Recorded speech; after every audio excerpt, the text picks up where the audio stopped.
Holly Ludeman here, your host on this episode of Behind the Collective. Now, in this episode, it is part 2 of the KPCA series. It's proudly sponsored by Milne Feeds. And in this episode, we'll talk to Barb Bishop and Stuart Austin, who were two of the key presenters at the inaugural Head Stockpersons Leadership Forum that the KPCA, or Kimberley, Pilbara Cattlemen's Association, has recently ran. And I've been lucky enough to be up in the Kimberley and Pilbara and be part of this event and have a chat to these two amazing people themselves and have them talk about what the event hoped to achieve and then what some of the participants actually got out of the event. So I'm here with Barb Bishop and we have been part of the KPCA Leadership Forum. And Barb, we were just talking about how important it is for leading hands and moving up into head stock people to have leadership skills. I think Lux Lethbridge just said to me, anyone can get blisters on their hands, but how important it is to have those other skills. And I think you actually put it as the people skills. Yeah. And, one of the things is that it's easy to overlook that. Historically, it's been considered to be a soft skill, and that just gives me goosebumps when I hear people talking about it being a soft skill. Because so I'm big on productivity, and I've talked to individuals a lot over the last 2 days about personal productivity and productivity of your team. And, I say there's no prizes for 16-hour days, but there's absolutely prizes for an 8-hour productive day. And we have to rethink how do we get people really productive, and we've got to start those young people. So the young people in their teams, and this is the questions that I was sort of having last night in great numbers, was that, well, how do I get the new ringer doing what I want him to do? And I said, well, you identify what your expectation and standard is, but then you have to match it to his or her ability. And be prepared to and tell them that, have that conversation with them and say, this is where I want to get you to, but here are the steps to get there, and then be consistent about making that happen. And it was great to see the young minds in the group yesterday. I could almost see them ticking over when you were going through their own leadership styles and, as we said, the mirror that we put up, or you put up, for them to look into. And I think those were some of the discussions that I've seen the participants have with you. Go through a little bit on the first day session and how you got them to be aware of their own maybe strengths and weaknesses. Yes, well, using a tool like Myers-Briggs is that it's quite a complex tool to be able to understand yourself. And we had a short time to do that in. So the aim of that afternoon was to, one, get them thinking about the differences, because I always say, I understand there's no right or wrong, but it's just understanding that what we do, how we behave, is different for everybody. Unfortunately, we kind of believe that the rest of the world's like us, and so we treat everybody like we'd like to be treated, and that might only be one person in your team. So all of those questions that I ran them through and got them to do that left to right exercise, where the purpose of that was to make them think, I've never thought about this before. Because they were saying, I don't know whether I should be on the left or the right. And that was the aim of the game, was to get them just thinking, when I do this, do I do this? Do I prefer to do that? Or do I prefer to do something else? And it got them thinking about, well, what is it that I actually do? So that was the purpose of that exercise that we did, where I got them moving and got them thinking about, do I belong on the left or do I belong on the right? Oh, you could literally see light bulbs going off over the 2 days in that self-awareness and that self-growth, and we saw it through some of the stories that they shared, the participants shared, and just around the dinner table last night, I know a lot of the participants seeked you out to go through things. And what were the themes from the things they went through with you? I'll just tell another story at the beginning, because one of the people I worked with on the first night said to me, it's all about cattle, people come second.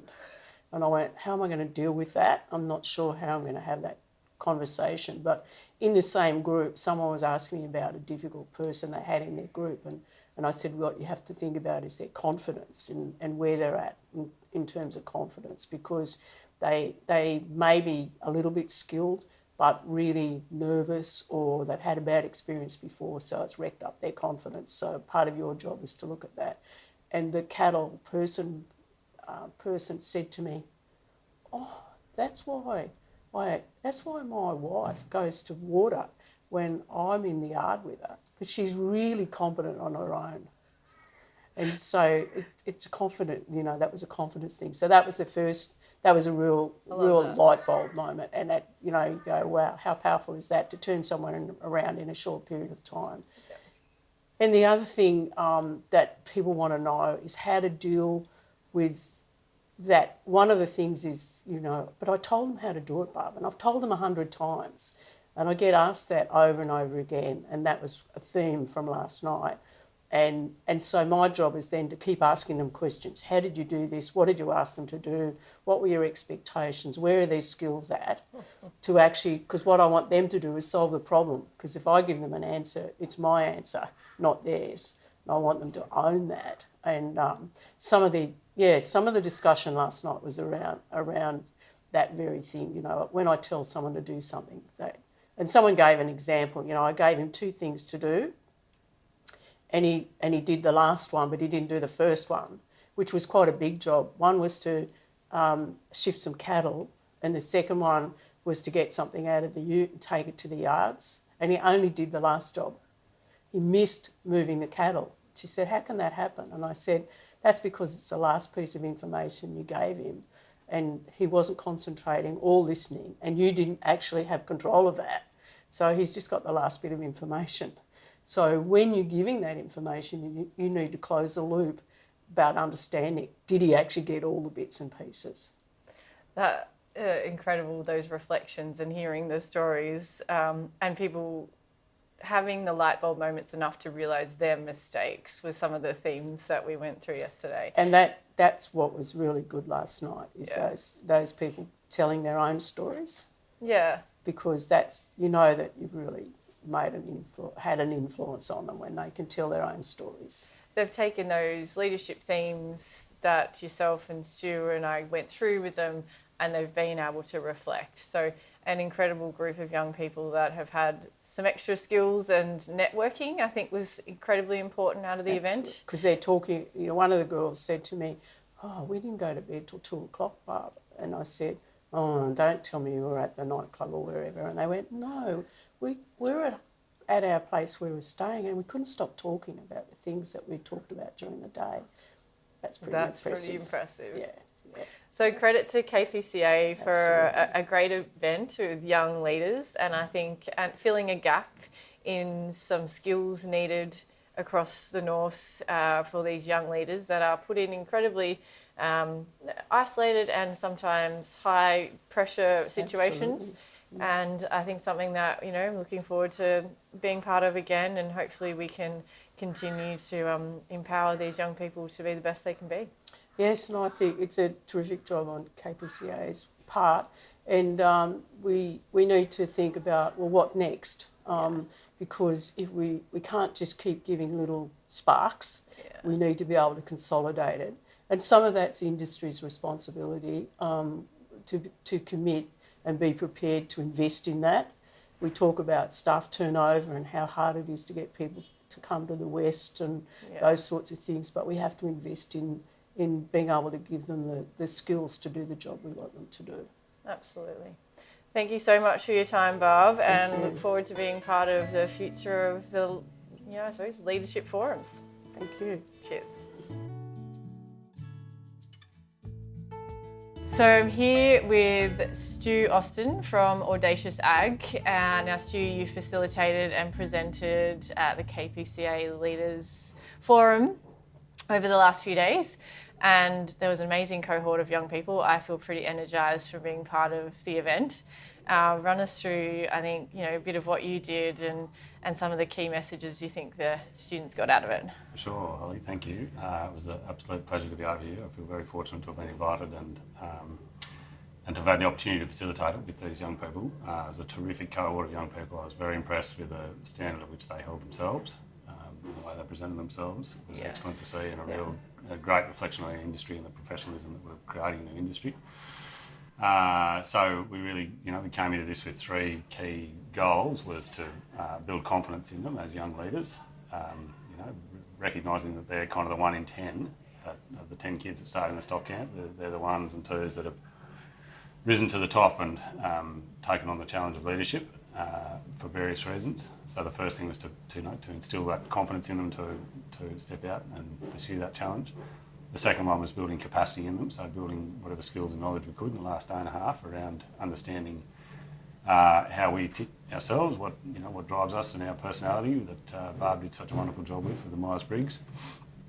Also considering that in the context of our team, and that we're managing a number of different personality types within our teams, and so taking that into consideration as we're leading in our day-to-day role.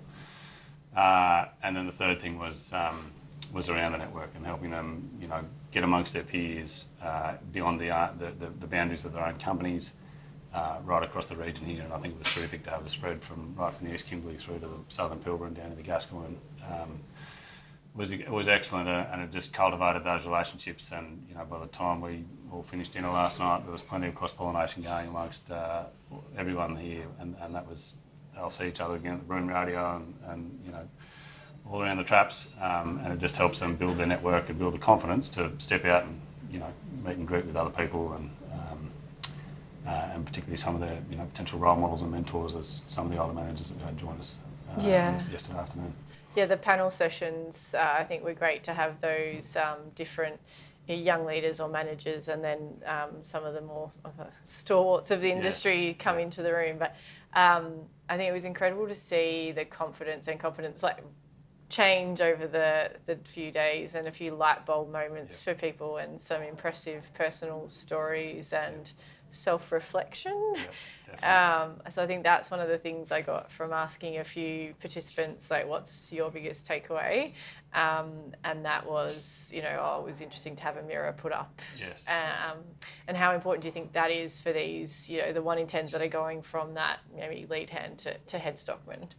Yeah, for sure. It was great to see, and I did work pretty hard, and so did Barb, on mixing the room up and getting people out of the comfort zone, and kind of forcibly meeting people, and all for the better. Like I say, that creates the energy in the room. It creates the engagement. Led to really good questions, really good people sharing different thoughts and different perspectives over the 2 days. And I think that energy in the room is really a reflection of the success or failure of the couple of days. And the feedback last night was fantastic, and it's very reassuring. It's satisfying as being the MC and the facilitator. I've set a pretty high standard for myself, and so I wouldn't expect anything less. But it was just great to see that they really got it, they engaged, they picked up on all the things we were putting down, and there was a broad range and diverse range of people in the room. Absolutely. Which also helps that, because people are drawn to different people and different personality types and different thoughts that people have.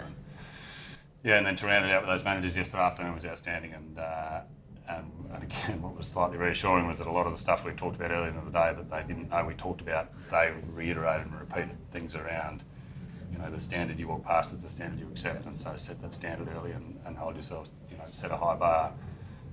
The culture that you create is critical in terms of, the vibe and the energy in your team, and this theme of accountability that I think is, a highly desirable trait in our young people these days, those who are willing to take accountability for their actions, right or wrong, for their own actions, for the actions of their team, that they take responsibility and learn from those experiences and move on. So it was great to hear, the managers kind of reiterate that message. It was reassuring, and they hadn't actually heard it earlier in the day. I agree, and that repetition, I think, is critical in any learning environment, and we were very much in an accelerated learning environment over the last couple of days, where probably some people that are used to being out in the yards and very hands-on were sitting down for a long period of time. But I was still amazed by the ongoing energy and engagement, and you're right, the confidence and competence built throughout the day of those different profiles or personality types, and a few laughs throughout, which is always great. So I think reflecting on some of the panel sessions and having even some of the young ones get up and sharing to their peers was quite powerful. Yes, I would. And I think maybe another thing maybe we can discuss is it was good to have some maybe corporates and private companies there, because often the networking side of it is maybe where this isolation That's right. is something that's maybe unique to ag and the leaders don't get to share. So For sure. yeah. And not only do we live very remotely, we're a long way from the rest of Australia up here, so that that in itself creates some challenges. But corporate agriculture, to their credit, are typically creating programs like this and building pathways within their organisation for staff. But there are a whole host of other family, and Indigenous operations across the north here. So exactly to your point, that the fact that we could get all of those, that full cohort and cross section of people in the room. For those who are on family operations that do feel somewhat more isolated because they don't have that bigger corporate team around them. But also for the guys in the corporate world to recognise that family agriculture still exists in this country and plays a critical role, and that actually there may be opportunities for them within those family businesses at some point down the track, and for all to learn from each other. And it is the most powerful learning medium is that peer-to-peer learning, and so I think we did a pretty fair job of creating that environment. And I think, the one thing I would probably keep coming back to is for all the stuff we could teach over the last day and a half in, practical skills, and we had some great presentations yesterday afternoon around safety, around sale cattle, around biosecurity, around low stress stock handling, all some of those practical skills we have in there. But core and key to all of that is the culture that we create in our workplace. And it was, I was impressed that often we kept coming back to that the solution and the answer, not the solution, but the answer to some of the queries and questions we had around, different challenges these guys are having as leaders comes back to the culture that they create from the outset. And comes back to people. So Yes. a lot of us, maybe someone make a comment at the first day, it's all about the cattle, Barb. And I think by the end of the session, it's the culture and the people. And I think your session was really powerful because you did lead by vulnerability and sharing some personal stories, which allowed the rest of the group to maybe feel safe to do that. Sure. Is that something you find is works with these kind of groups to share those stories? Yeah, works with almost anyone. People really resonate with stories, and it doesn't matter what the story is, whether it's a yarn that you shared from being in Indo or Vietnam and being in a live export boat, being in some of those wet markets. People tune in. They're like, "Wow, that'd be amazing! We should go and see that." To me, sharing my story about running a stock camp 20 years ago. So people resonate with that because it's lived experience, and that's that peer-to-peer learning model that is the most powerful learning platform. And so I really tried to make sure we had a good cross-section of theory in practice, but also lived experience alongside that and anecdotes. And again, like you said, all those young people that sat on those panels, we had 2 panels early in the day, that takes some courage to get up there. And then you shed a few layers off and they do get a little bit vulnerable, and not to, we didn't get into anything too deep, but people shared a bit about their backgrounds, and all of a sudden we recognise, wow, I've had a similar experience. And when you give people an opportunity to share some of that, others are drawn to it. Yeah. And again, with those old fellas, shouldn't call them old fellas, the more experienced The mature managers, the wisdom joined us late in the afternoon. Again, they are our role models and our mentors for these young people. And we can tell yarns all day long about coaching bulls and riding rough horses and all the fun stuff that we've done and the wild experiences we've had.